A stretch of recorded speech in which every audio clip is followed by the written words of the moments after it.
Dead body of Filipina domestic worker found in freezer in Kuwait. In November 2013, a super typhoon named Yolanda hit the Philippines and destroyed and killed a lot of people. It was one of the largest and strongest typhoon that was ever been recorded. This typhoon damaged 1.1 million houses, destroyed 33 million coconut trees, a major source of livelihood, and disrupted the livelihood of 5.9 workers in the country. Because of this tragedy, a lot of Filipinos left to find a new job abroad. For them, it was really such a hard time. One of them was Joanna Dimafelis, an overseas Filipino worker who sacrificed and left her family. For the desire to give her family a prosperous life, she decided to go in Kuwait despite of all the rumors that a lot of Filipinos there are being maltreated. She was only able to finish high school because of lack of financial support. As she went to Kuwait, she was hoping that she could at least make her siblings go to college.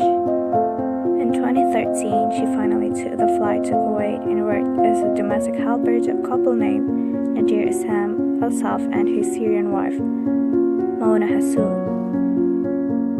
While working there, she met a Filipina maid who was working too as a domestic helper, but in a different building just beside the flat where she's staying. According to this maid, she and Joanna used to talk with each other through a window. When she asked Joanna about her situation, Joanna admitted to her that her boss were hurting her and even delaying her salary. When she told Joanna to laugh instead, she answered that the couple might get angry, so she stayed. She even told Joanna to go to the Philippine embassy, but Joanna insisted. Joanna was last seen by this maid alive last September 2016. This maid got really curious on why Joanna stopped showing and never even bothered to say goodbye if she was about to leave. On 6th of November 2016, the couple reported her missing, saying that she escaped and ran.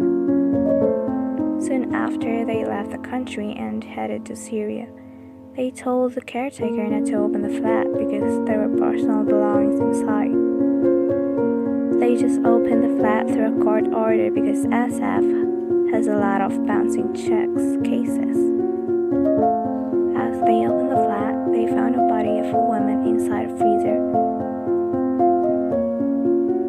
An autopsy revealed that she's been tortured and strangled, not once but for several times before her death.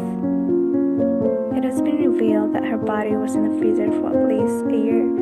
It has been determined that she died due to an excessive beatings.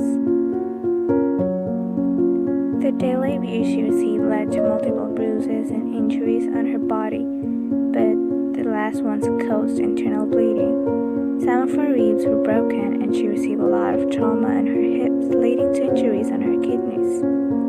Joanna would have been 20 years old, though officials said she had been killed more than a year earlier. Some say that she was actually unconscious when they put her in the freezer. After knowing about what happened, her family cried with rage and grief. In February 2018, the couple was arrested in Syria and were sentenced to death by hanging as a punishment. Until now, a lot of overseas workers abroad are suffering abuse.